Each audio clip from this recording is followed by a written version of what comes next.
高尾山坐落于东京的西方，直线距离约40多公里处，是最靠近东京都心的自然山岳区。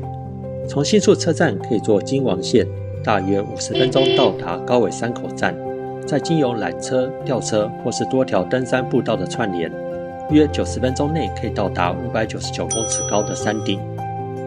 而高尾山自古以来被称为参悟修炼者的灵山，灵气充沛。无论是坐落在山腰上的琵琶瀑布、岩屋神社，还是山顶的药王院，一年四季皆有来自各地的修行者们入山进行体悟与修炼。由于坡度缓和，又位处于亚热带与温带树林的分界线，高尾山也因此动植物与各种林相丰富，适合亲子旅游、自然学习。登上高尾山其实有7条路线，每条登山路径都有不同的景致与特色，但大多数的游客会选择最轻松的方式，便是乘坐接驳缆车或吊车，通往最热闹的1号表参道路线来登顶。艾伦在日本生活时期，虽然已经来过高尾山4次了，但却也都是走这条大众路线。这次我趁着日本访亲之行，顺道再重游旧地，决定一探这几条一般游客较少利用的登顶步道。接下来便跟着艾伦一同出发吧。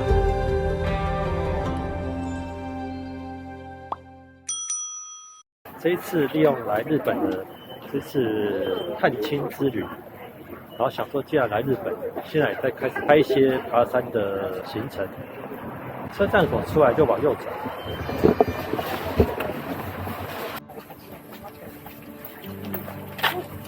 进来就看到左边有一个很漂亮的枫树啊。今天我特别挑这个平日来，可是你看人还是非常多，所以如果假日来一定很恐怖。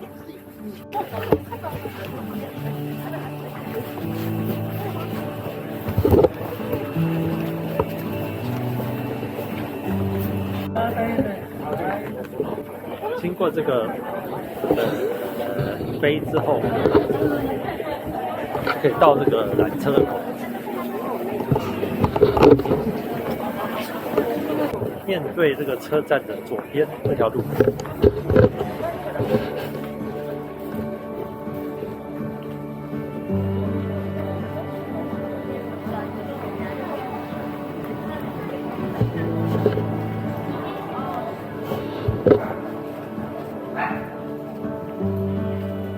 车站进来，左边这条道路进来之后，2个岔路啊，往左边是往道和山这条路啊，也可以到山顶。听说这条是最远最难。然后我要走6号道路，就只走3.3公里，大概1个多小时可以到吧。可以看到旁边这是缆车，之前来都是坐缆车上去了，然后再坐那种滑雪车上去了。这次我想直接走这个徒步上去了。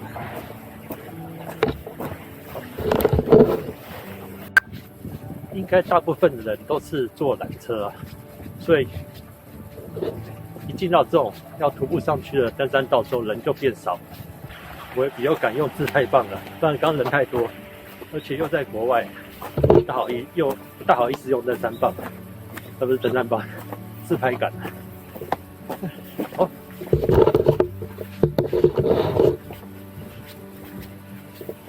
沿路还有一些名家。刚从车站一路从它左边的道路切进来之后，直车道，再往前走大概5分钟吧，可以到真正6号登山口啊。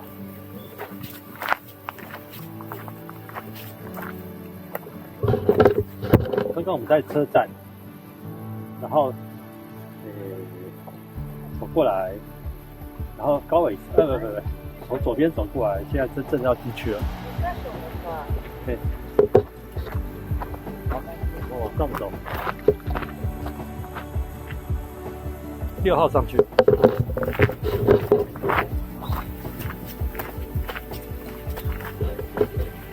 从这边开始才有真正的进入在登山的感觉了。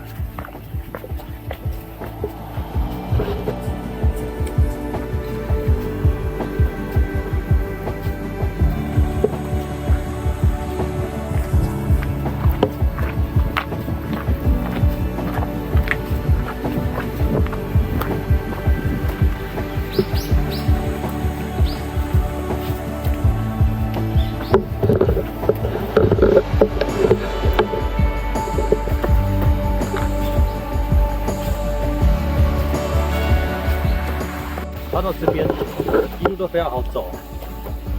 这边有一座，应该是小那什么小神社吗？应该小寺庙，它写什么法师的，去看一下。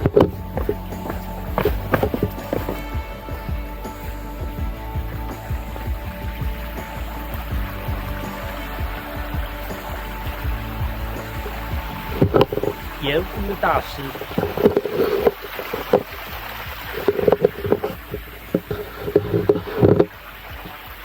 拜一下，去找。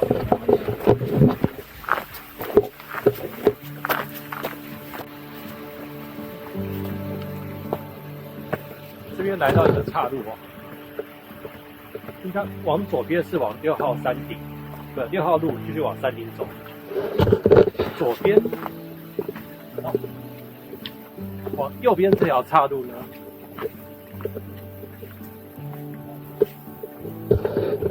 琵琶瀑布接到1号路，1号不是主线道吗？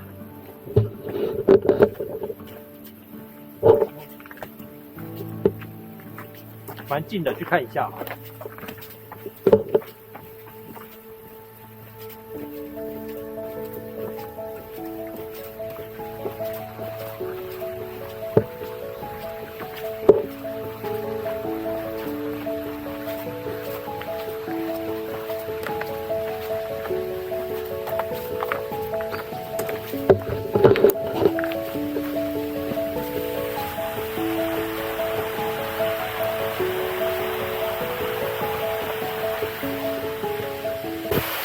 琵琶龙水行道场，高岭山东，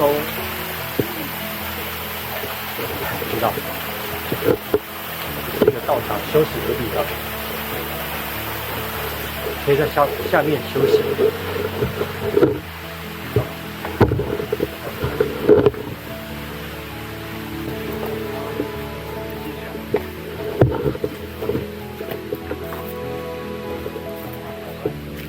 上面就是往1号，看6号好多人走，我要继续走，踩过他们。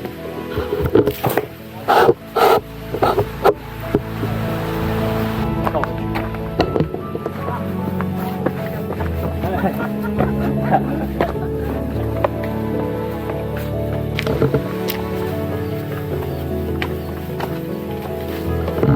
这边就是防止落石。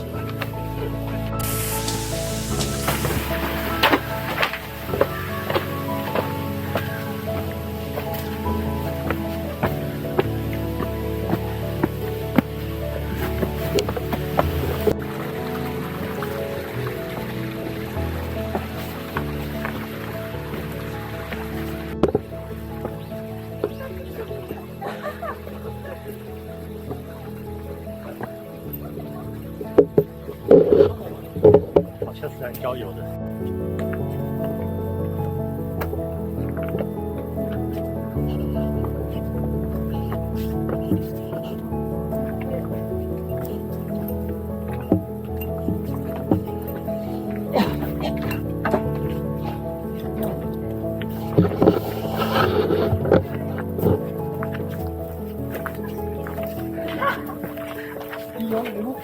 不是你嫌なこと言ってくる。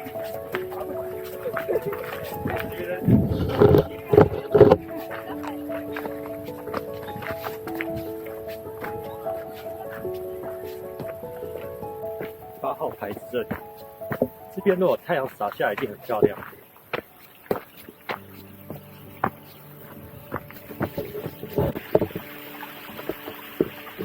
砚台的砚，岩石的岩，砚岩。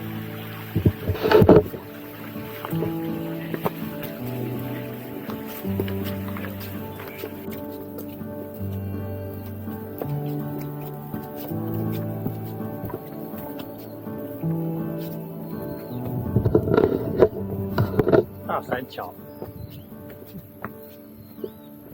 现在离山顶剩1.3公里，所以已经走了2公里了，可能路真的很平啊，就没什么感觉，沿路可以一直冲，然后几乎没流汗。可能在台湾已经走惯那种大众走啊，或者那种，有那种零线啊，那种不太好的走路，所以现在走这个就觉得真的蛮轻松的。我原本还在犹豫要不要带登山鞋来，但是因为重量关系啊，后来想说啊，穿这种叫什么 DK 皮鞋都去爬5条街的，这个应该没关系吧？小心点爬应该还好。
到这边有一个 U-turn， 那边就是从什么到河山那条路上来，就跟这个6号河流，然后我们要继续往上面，山顶总就6号。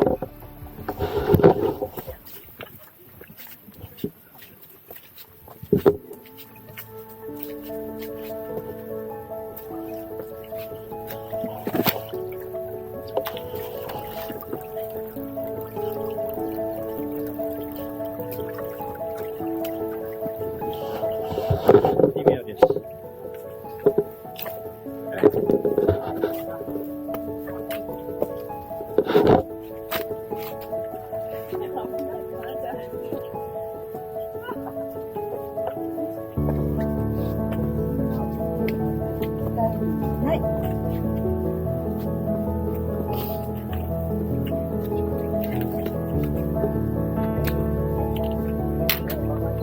ちゃん靴濡れないように歩いてね。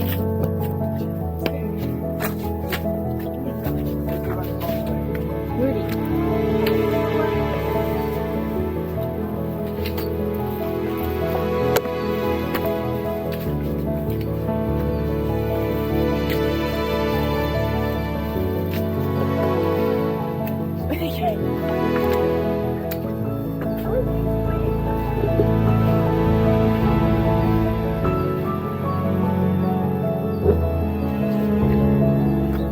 开始比较慢。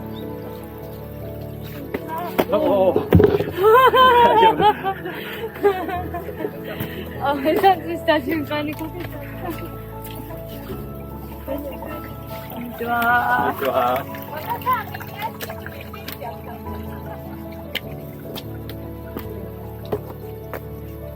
现在开始比较原始，比较好玩。不过我没有穿登山鞋的关系啊。要小心那个水进来，哇，是，要小心不要踩到深水区了。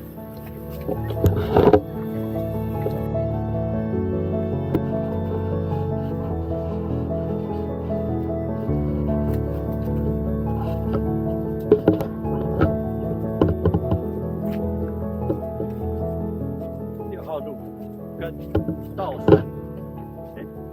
到河山那条路河流之后，就要走一小段小溪谷啊，那段还蛮有趣的。那个水很浅浅的，然后没有青苔，不会滑，所以我穿这个皮鞋走，就不要自己去踩到那种很深的水就好了，还算蛮有趣的体验的。然后上来之后，一个右弯上来之后，又是这种平坦路了。我觉得日本的这个山，尤其是现在这种时间哦，气温跟台湾的百岳很像，大概是7、8度，甚至更低。但是因为它比较低啊，所以又可以享受百岳那种很清凉的感觉，然后空气又是非常的充足啊，氧气很充足啊，那种感觉，很特别。刚刚有流点汗，然后羽绒衣怕湿啊，所以我把羽绒衣先脱下来，那湿气不要一直在里面。快到山顶了，其实慢慢可以看到那种天的那种零线了。等一下，好像已经到了。到了吧？都出现这种楼梯了。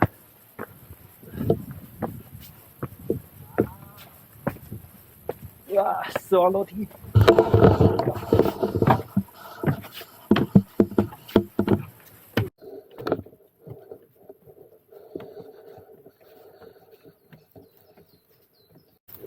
刚刚从那个6号路开始上来，到这个平台大概1个小时，这是1个小时整，有拍点照，然后现在打算从这个5号路绕到最后面去，然后上高尾山山顶，然后可能走4号路下去，然后1号路再上来，再走3号路下去，然后坐缆车下去，这样就几乎都走到了，对吧？应该是没有问题啊。所以我们先往5号。5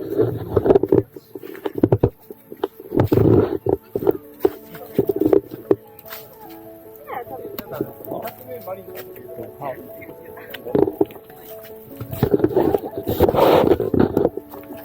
5号就这样一圈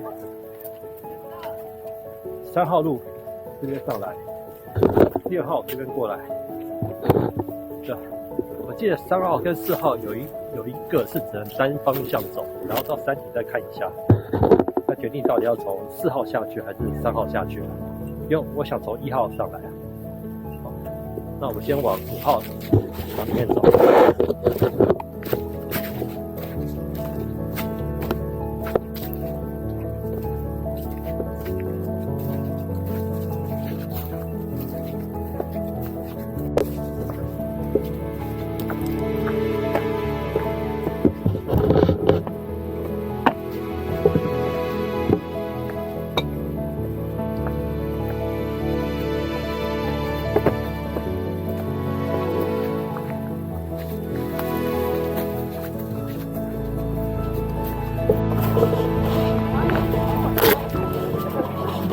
刚刚我们从6号接5号，然后下来这边会有个4岔路，然后往下面就是稻荷山道路，右边直上就到山顶。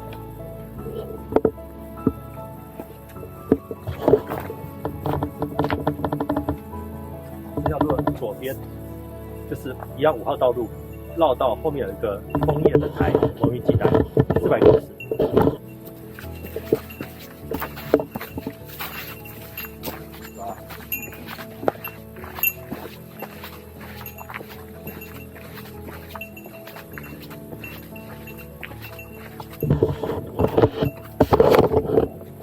看到日本人在爬山的时候，有没有听到都有一个叮叮叮叮叮的声音啊？那个是 Kumayoke， 就是以前我跟那个日本老爷爷在爬山的时候，他还会带一个，那个时候我一直觉得很吵，像那种吹魂铃一样。但是就是他们说就是要让熊就让熊去避开的吧，对吧？但日本人都会带这个，不过现在台湾好像也一直有在带了。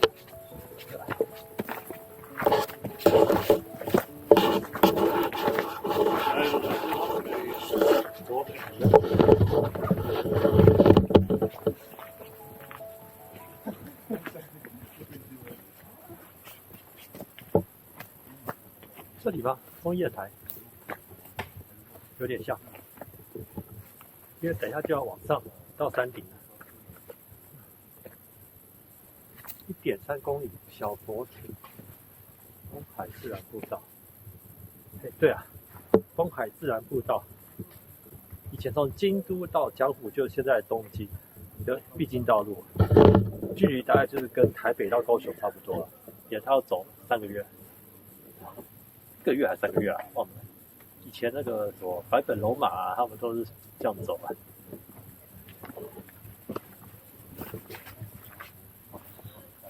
好，那我们继续直接往山里走了。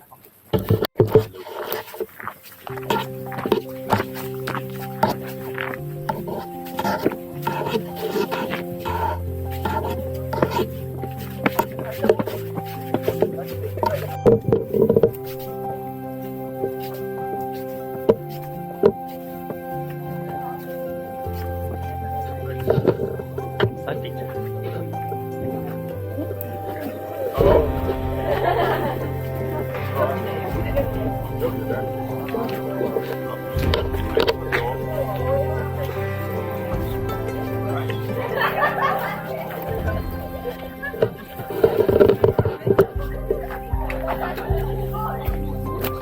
到山顶了。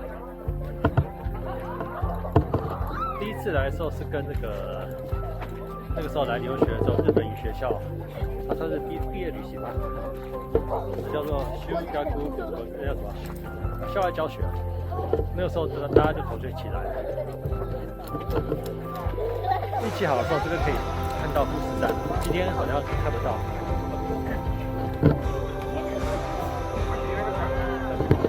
好，不要赶时间，我去到直面去。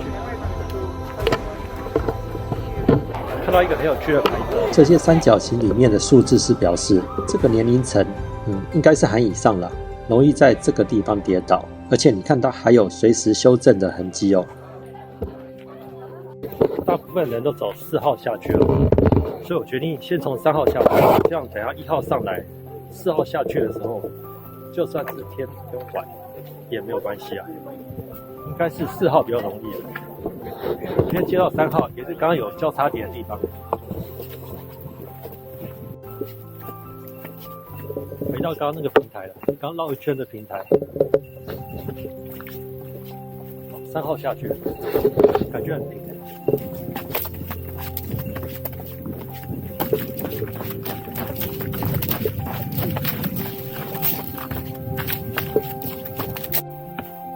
选择3下来，就是一连串的陡下，想到等一下还要上去，我就开始头痛。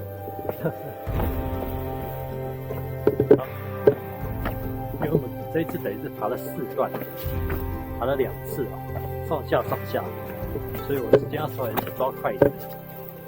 OK。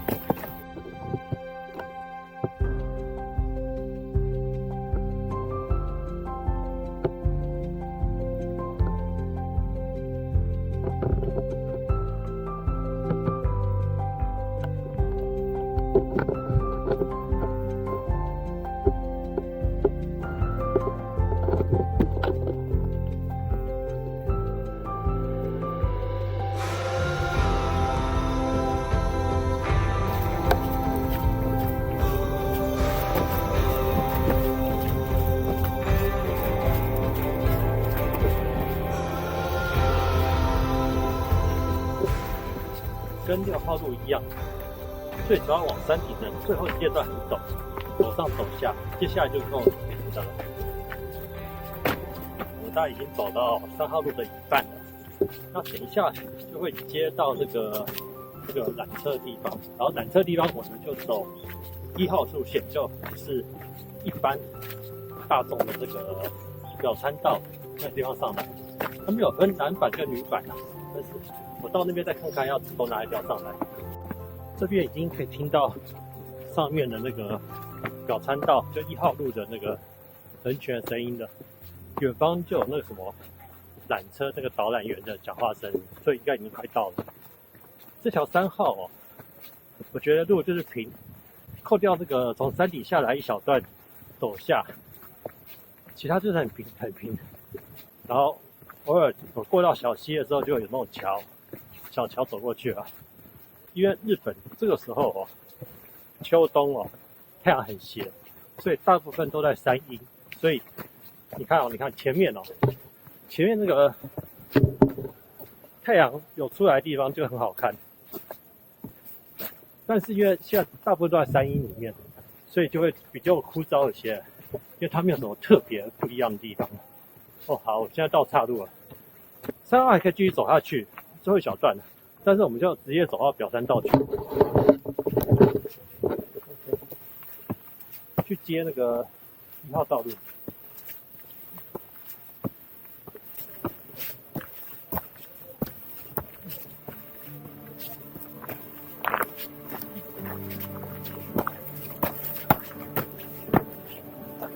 到了，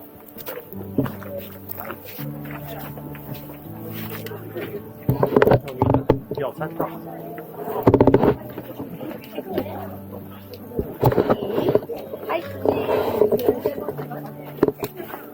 我们要往上。一回シフトをチャラにして、5日間のこういう、ここにこういうやつね。そうです。这边有分左右2条路，右边女版，左边男版。我是男生，从左边。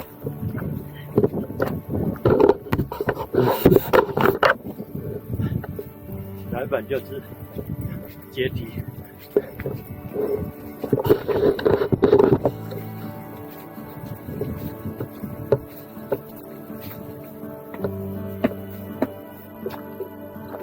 楼梯爬上来之后，好像多一个新的山密道路。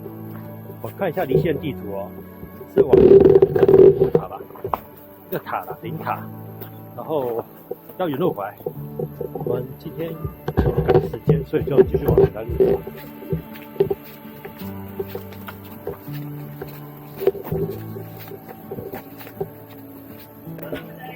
这边男版女版的交汇点，往上走。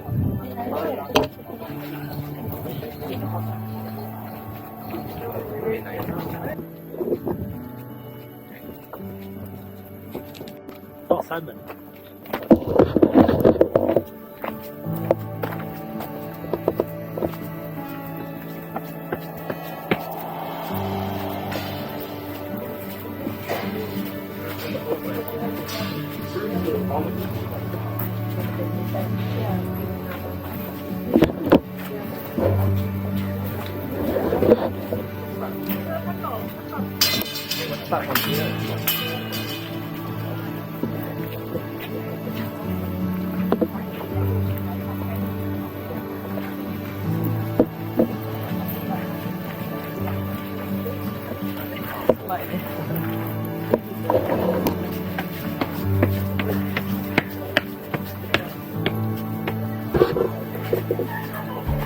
高尾山药王院的历史非常悠久，自公元744年圣武天皇下令建立高尾山有喜寺以来，历史上又经历过多次的扩建。目前主要建物从表参道入口的灵气满山牌楼，经舍利塔、四天王门、人王门，通往正殿、范神全谢堂与后殿，形成药王院的建筑群。每座建物，无论是雕刻还是毛榫工法，都深深吸引着我的目光。而这次艾伦因为赶路的关系，下山后才发现，寺庙参拜完之后，就继续往山顶走，去接刚才的4号道路。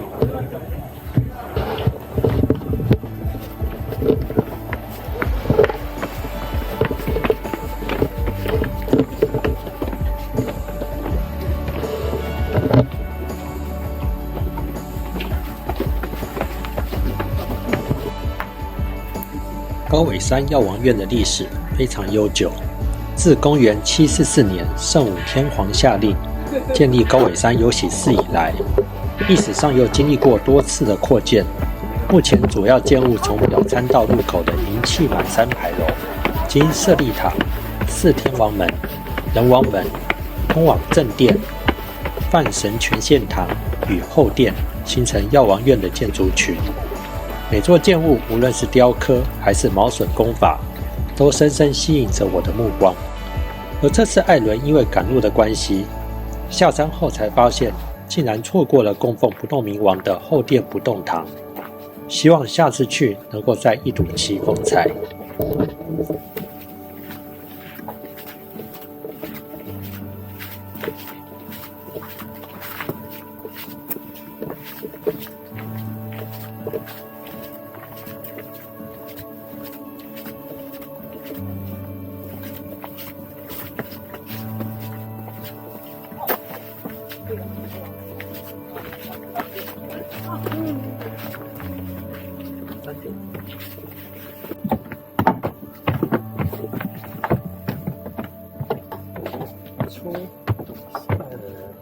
算是神社吧，又是开始这种木头的栈道。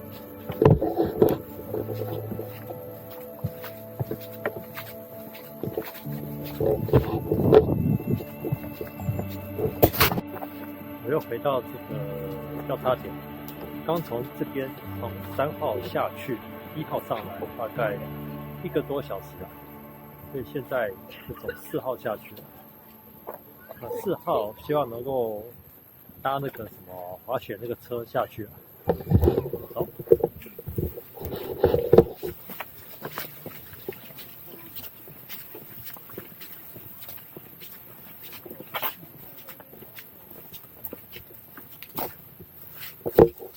容易滑倒的路，斯贝利亚 C， 要慢一点。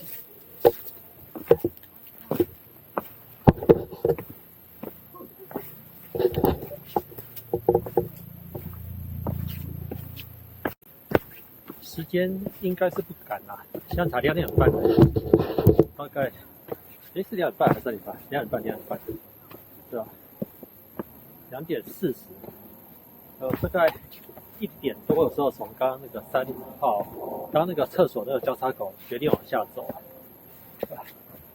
然后下去大概用了应该半小时不到吧，然后就接到1号了。高尾山哦，我总共来过，加上这一次应该是第4次了，对吧？第一次是当时在那个日本那个学校那种算是校外教学，第一次上来，和同学们一起上来，也搞不大清楚状况，就是坐缆车然后爬上来。第2次呢，则是那个时候我爸爸来东京找我，然后我带他来爬的。也大概是走马看花了，对吧？我那一次应该说我还蛮喜欢跟爸爸和跟家人一起爬山的那种感觉啦，所以那时候留下很不错的回忆啊。然后第3次是我要离开日本，不对，应该是离开东京之前自己来爬的。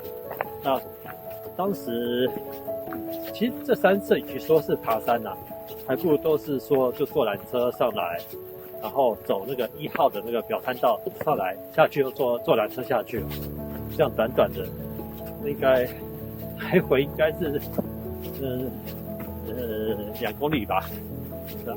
那这一次呢，这是真的是来爬山啊，有做了一些功课，从6号上来，然后5号缓到后面去，然后再切到山顶。然后走3号下去，1号上来，下午再走4号下去。因为我查不到有关这边的路啊，但是这边践行笔记也可以用啊。不过因为还没有人上传，好像还没有人上传这些道路啊，所以我就这边做了一个记录差。只不过它有时候信号不好，真的会飘啊，有时候位置会飘来飘去啊。到时候做影片的时候，我那个路会重新再画过啊。接到这个岔路啊，继续往下走。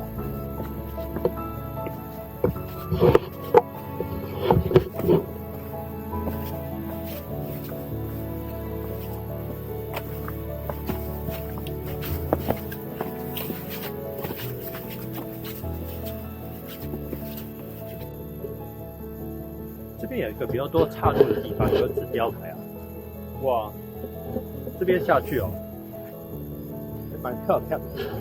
是往一个叫什么伊鲁哈 no morning course， 嘿，伊鲁哈是什么？嘿，我在字幕上再打出来，大家查一下。但是我们继续走4号道路，右边这一条可以接那个缆车 K Blue， 还有那个有一个吊桥直立巴士。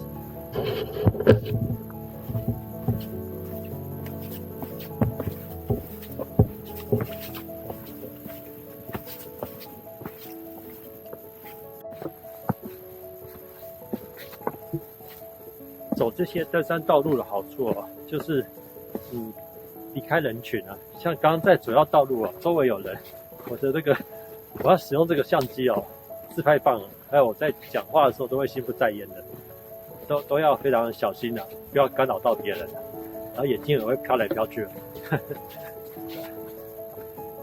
这边就比较好，都没人，比较好使用自拍棒。OK。到吊桥了，很多人在拍照。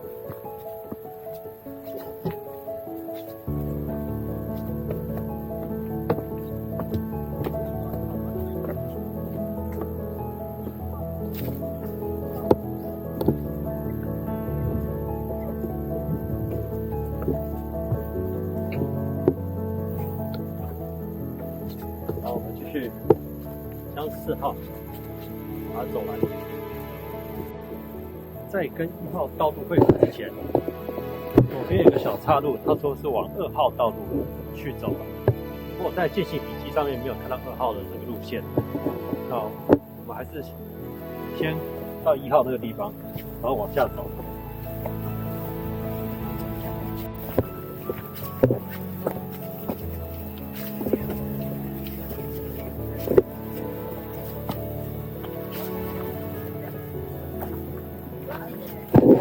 回到1号道路，往下走。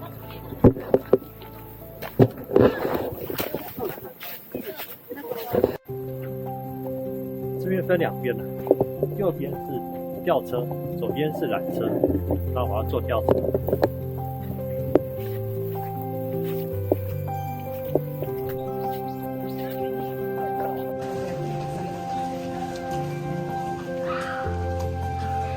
3层490，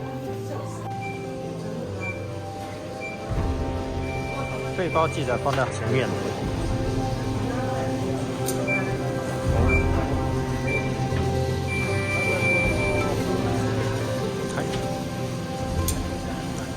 好，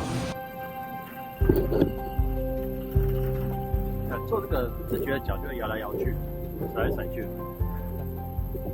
甩呀甩呀。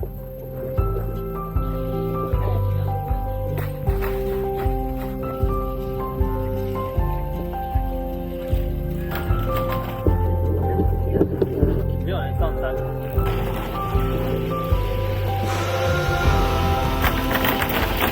后来发现它前面地上有一个传送带啊，这样比较好下来。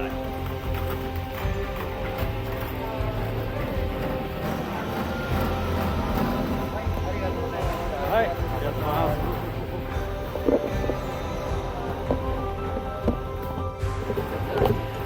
好，出来了。